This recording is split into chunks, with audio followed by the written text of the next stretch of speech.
عجیب بات ہے کہ میں آپ کو ایک تفریح قلب کے لیے بتا رہا ہوں. اکثر ایسا میرے ساتھ ہوتا رہتا ہے. میں ٹیکسی میں بیٹھا ہوا تھا, مکہ مکرمہ کی بات ہے, باہر کہیں جا رہے تھے.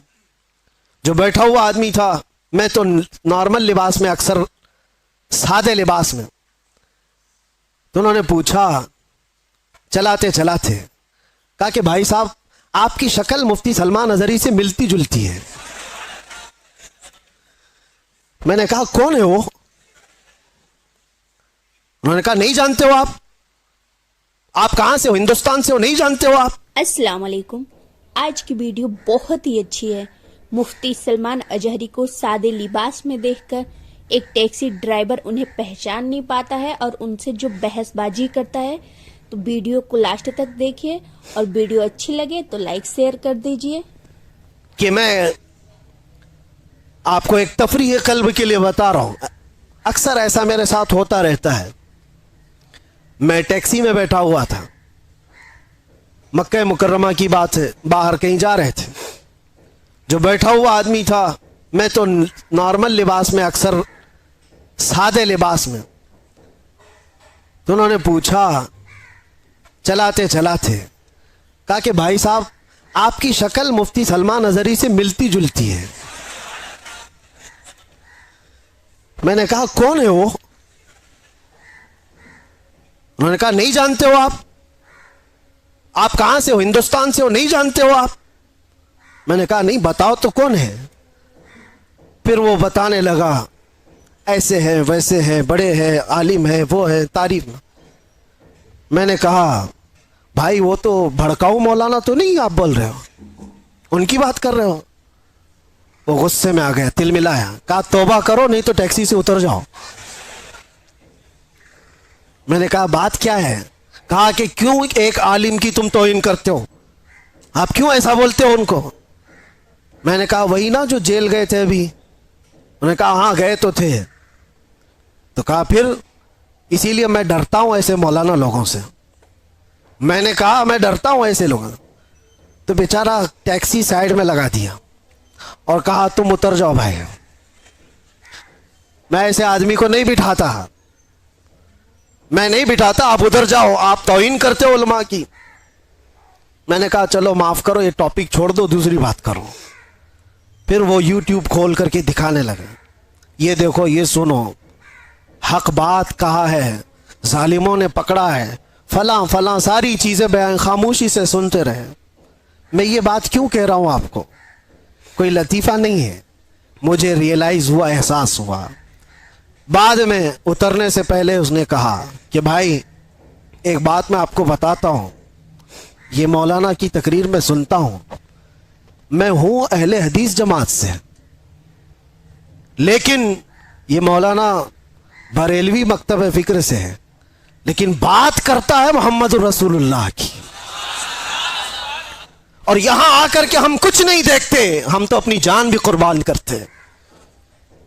ہم اتر آئے, اس دن یہ احساس ہوا, اس نام پر اللہ نے اتنی طاقت رکھی ہے, ہر انسان نام محمد پر جمع ہوتا ہے, ہر مسلمان آ جاتا ہے.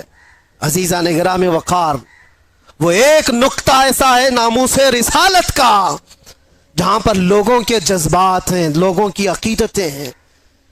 مجھے آج اس ٹاپک پر بات نہیں کرنا ہے کہ کون کس مکتبہ فکر سے اور کیا تھا, لیکن ہم نے یہ محسوس کیا ہے دنیا کے چپے چپے اور کونے کونے سے اگر لوگوں کے دلوں میں ہمارے لیے کوئی جذبہ موجود ہے تو وہ ہماری زبان کا کمال نہیں, یہ نسبت مصطفیٰ کا کمال ہے, رسول کریم صلی اللہ تعالی علیہ وسلم کے قدموں کا کمال ہے. اسی لیے عمر ابن خطاب رضی اللہ تعالیٰ عنہ نے سچ کہا تھا. جانتے ہو جب بیت المقدس فتح ہو گیا تھا, حضرت عمر فاروق رضی اللہ تعالیٰ عنہ بیت المقدس جا رہے تھے, وہاں لوگ انہیں پہچانتے بھی نہیں تھے. ابو عبیدہ بن جراح ایک صحابی وہاں پہلے سے موجود تھے. وہاں کے عیسائیوں, یہودیوں سب کو بتایا تھا کہ امیر المومنین آ رہے ہیں مدینے سے, امیر المومنین آ رہے ہیں مدینے سے. سب لوگ دیکھنے کے لیے باہر کھڑے ہو گئے تھے, لیکن امیر المومنین کس شان سے آ رہے ہیں, وہ اپنے ایک غلام کو لے کر اپنے گھوڑے کے ساتھ جا رہے ہیں. کیا کمال کی عدالت ہے عمر فاروق کی. اپنے غلام سے مدینے سے ہی طے کر کے چل رہے ہیں, 1 میل میں گھوڑے پر بیٹھوں گا تو چلے گا, اور 1 میل تو بیٹھے گا اور میں چلوں گا. پورا سفر آقا اور غلام ایسے چلتے رہے. کبھی حضرت عمر رسی پکڑ کر چلتے, کبھی وہ غلام رسی پکڑ کر چلتا تھا.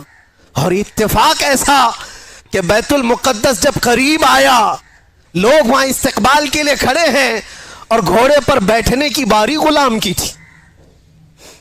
غلام نے کہا کہ حضور اب تو میں اتر کر چلتا ہوں, آپ بیٹھے. کہا نہیں, عدل تو عدل ہے, انصاف, تیری باری ہے, تو بیٹھے گا, میں رسی پکڑ کر چلوں گا. رسی پکڑ کر چل رہے ہیں, اور لوگوں میں ایک نعرہ لگا کہ امیر المومنین آ گئے. سب دوڑ کر کے اس گھوڑے کی طرف جا رہے ہیں جو گھوڑے پر سوار آ رہا ہے.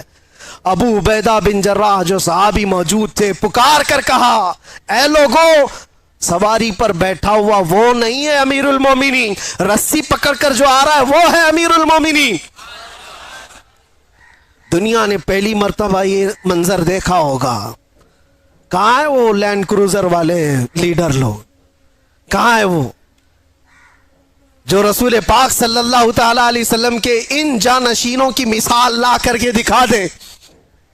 اسی لیے ہمارے ہندوستان میں ہی آپ کو میں کیا بتاؤں, مثال کے طور پر موہن داس کرم چند گاندھی جی, گاندھی کے یہ الفاظ ہیں, کہا کہ میں نے تاریخ پڑھا ہے, اگر لوگوں کو سیاست کرنے کے لیے, حکومت کرنے کے لیے میں کوئی مثال دے سکتا ہوں تو وہ ابو بکر اور عمر کی دے سکتا ہوں.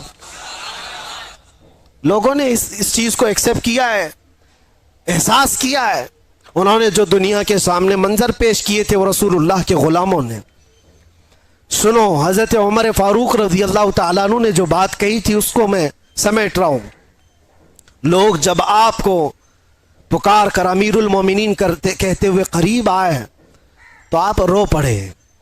یہ وہ وقت تھا حضرت عمر کا جب پورا عرب جو آج ہے, سعودی عرب جس کو کہتے ہیں, یہ عرب تھا, صرف عرب تھا, سعودی بعد میں بنا ہے. حجاز اور نجد 2 علاقے تھے اور دونوں ملا کر کے عرب تھا. پھر یمن, پھر عراق, پھر ملک شام, اور پھر فلسطین, پھر مصر. 6 بڑی کنٹریاں جس کا کل رقبہ, کل ایریا اگر ملائیں گے تو تقریباً 17 لاکھ اسکوائر کلومیٹر, اور بعض میں ہے کہ 36 لاکھ اسکوائر کلومیٹر.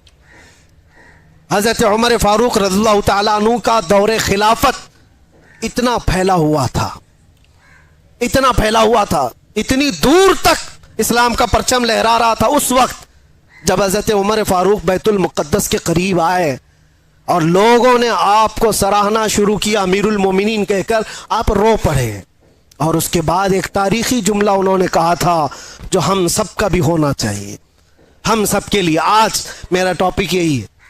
حضرت عمر کھڑے ہو کر کے کہتے لوگوں سے, اے لوگوں سنو, آج تم میرے نام کے نعرے لگا رہے ہو, میں اپنی حیثیت بتاتا ہوں, میری حقیقت بتاتا ہوں. میرا نام عمر ہے, میرے باپ کا نام خطاب ہے, میں خطاب کا بیٹا عمر ہوں. بچپن میں مجھ سے 2 بکریاں نہیں سنبھالی جاتی تھی. میرے باپ مجھے بکریاں چرانے کے لیے بھیجتے تھے تو بکریاں ادھر سے ادھر ہو جاتی, اور جب بکریاں مجھ سے نہیں سنبھلتی تو روز میں اپنے باپ کے گھونسے کھاتا تھا.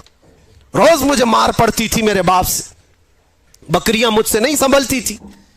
اور آج تم دیکھ رہے ہو 36 لاکھ اسکوائر کلومیٹر کا پورا رقبہ عمر تنہا اس کی نگرانی کرتا ہے. اور ایسی نگرانی مدینے میں بیٹھے ہوئے عمر فاروق ہے. ملک شام کا ایک واقعہ میں آپ کو بتا رہا ہوں. ملک شام مدینے سے ہزاروں کلومیٹر دور, ملک شام میں بیٹھی ہوئی ایک خاتون رات کو اپنی بیٹی سے کہتی ہے, دودھ میں پانی ملا کر کے بیچو تو تھوڑا زیادہ ہو جائے گا. بیٹی کہتی, اماں عمر ابن خطاب کا دور ہے. کہاں ہے؟ مدینے میں بیٹھے ہوئے, اور لوگوں کے اندر عدل اور انصاف کرنے کی چاہ ہزاروں میل دور پر بھی ہے. تو حضرت عمر اس دن اعلان کرتے ہیں, آج جو بچپن میں 2 بکریوں کو نہیں سنبھال سکتا تھا 36 لاکھ اسکوائر کلومیٹر کو تنہا چلاتا ہے، وہ اس لیے نہیں کہ خطاب کا بیٹا عمر ہے، اس لیے چلاتا ہے کہ محمد الرسول اللہ کا غلام عمر ہے۔ ان کے جو ہم غلام تھے خلق کے پیشوا رہے۔ کل ملا کر کے ایک ہی نقطہ ہے، ہمیں کرنی ہے شہنشاہ بطحا کی رضا جوئی، وہ اپنے ہو گئے تو رحمت پروردگار اپنی۔ اگر حضور ہمارے ہو گئے تو پھر بچا کیا ہے؟ اسی لیے صحابہ کیا کہتے تھے پتہ ہے؟ سارے زخم کھاتے تھے، مصیبتیں اٹھاتے تھے، اور پھر مسکرا کر کے حضور سے یہ کہتے تھے ہر ستم ہر مصیبت گوارا ہے، یا رسول اللہ ایک بار تم کہہ دو کہ تو ہمارا ہے، تجھ سے تجھی کو مانگ کر مانگ لی ساری کائنات۔ صحابہ کرام بھی بڑے عقل کے ساتھ بڑے عشق کے ساتھ مانگتے تھے۔ حضور پاک صلی اللہ تعالی علیہ وسلم جب کسی صحابی سے کہتے کچھ چاہیے کچھ مانگنا ہے تو ان کا سلیقہ بھی تو دیکھو میرے عزیزوں، تمہیں اگر آپشن دے دیا جائے تو جلدی سے کیا مانگو گے؟ ہر ایک کے اپنے مسئلے ہیں، ہر ایک کے مسئلے، جو جس مسئلے میں الجھا ہوا ہے وہی مانگ لے گا۔ ارے نوکری نہیں لگتی، 2 سال سے بھٹک رہا ہوں، نوکری مل جائے۔ کسی کو چھوکری نہیں ملتی، وہ مانگ رہا ہے، یا جو چاہیے وہ نہیں ملتی وہ مانگ رہا ہے۔ اسی میں ساری دنیا تمہاری، سارے عقل اسی کے اندر دنیا مانگنے کے لیے، اور 4 دن کی عیاشی ہے، اس کے بعد پھر پرانی ہو جاتی ہے۔ جس چیز کی بیس دنیاوی محبت پر ہوتی ہے یاد رکھنا وہ بہت جلدی پرانی ہوتی، اس سے محبت بھی قائم نہیں رہ پاتی، اور جس چیز کی ابتدا اللہ کی رضا پر ہوتی ہے وہ دنیا میں بھی سلامت رہتی ہے، آخرت میں بھی سلامت رہتی، وہ اللہ محفوظ رکھتا ہے۔ اور صحابہ کیا مانگتے تھے؟ ایک صحابی رات کو حضور صلی اللہ علیہ وسلم کی بارگاہ میں تہجد کے وقت وضو کرا رہے ہیں، حضور نے خوش ہو کر کے پوچھا کہ کچھ مانگنا ہے تمہیں، کچھ چاہیے؟ آپ سوچو مالک جنت جب یہ پوچھ رہا ہو کچھ چاہیے تمہیں، کچھ مانگنا ہے، صحابی رسول نے کیا کہا؟ یا رسول اللہ اتنا چاہتا ہوں کہ جنت میں آپ کا ہم نشین بن جاؤں، آپ چاہیے بس، آپ کا ساتھ آپ ہوں بس میرے لیے۔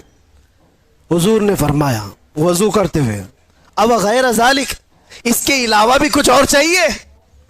یہ کون کہتا ہے؟ جو پہلا دے چکا ہو تبھی دوسرا پوچھتا ہے۔ مرشد گرامی حضور تاج الشریعہ رحمت اللہ علیہ نے اسی لیے فرمایا نبی مختار کل ہیں، جسے جو چاہے بھری جنت ہبا کر دیں۔ نبی مختار کل ہیں، جسے جو چاہے عطا کر۔ ارے وہ رسول پاک صلی اللہ تعالی علیہ وسلم کی بارگاہ میں سچ کہا ہے میرے مرشد نے، وہ دم میں جو چاہے جسے چاہے فرما روا کر دیں۔ حضور پاک صلی اللہ تعالی علیہ وسلم کی بارگاہ کے متعلق یہ کہا، سنو حضور نے دوسری بار کہا کچھ اور چاہیے؟ اس صحابی نے اب یہ سوچنا تھا کہ ایک چیز تو مانگا اور حضور نے دیا ہوگا، اب دوسرا بھی کچھ مانگ لوں، دوسرا کچھ اور، ماں باپ رشتہ دار بیوی بچے ان کے لیے بھی کچھ مانگ لوں۔ نہیں، وہ صحابی ہیں، انہوں نے کہا یا رسول اللہ دوسری بار آپ آپشن دے رہے، پھر میں یہ چاہتا ہوں کہ جنت میں آپ کا ساتھ چاہیے۔ حضور نے فرمایا اب غیر ذالک، اس کے علاوہ اور بھی کچھ چاہیے؟ یہاں دینے پر وہ نبی مختار اپنی جھولیاں پھیلائے ہوئے ہیں، لب واہ ہیں آنکھیں ہیں بند پھیلی ہیں جھولیاں، کتنے مزے کی بھیک تیرے پاک در کی ہے، مانگیں گے مانگے جائیں گے منہ مانگی پائیں گے، سرکار میں نہ لا ہے نہ حاجت اگر کی ہے۔ شعر سمجھ میں آیا؟ یہ اعلیٰ حضرت کا شعر ہے، مانگیں گے مانگے جائیں گے منہ مانگی پائیں گے، جتنا مانگو گے سب پاؤ گے، سرکار میں نہ لا ہے نہ حاجت اگر کی ہے۔ اس کا مطلب کیا ہے؟ لا کا مطلب عربی میں نہیں، نہیں میں نہیں دوں گا، اس کو کیا کہتے؟ لا۔ لا حضور کی عادت ہے ہی نہیں لا کہنا، کبھی حضور لا نہیں کہتے، نہیں دوں گا، یہ نہیں دوں گا۔ اور اگر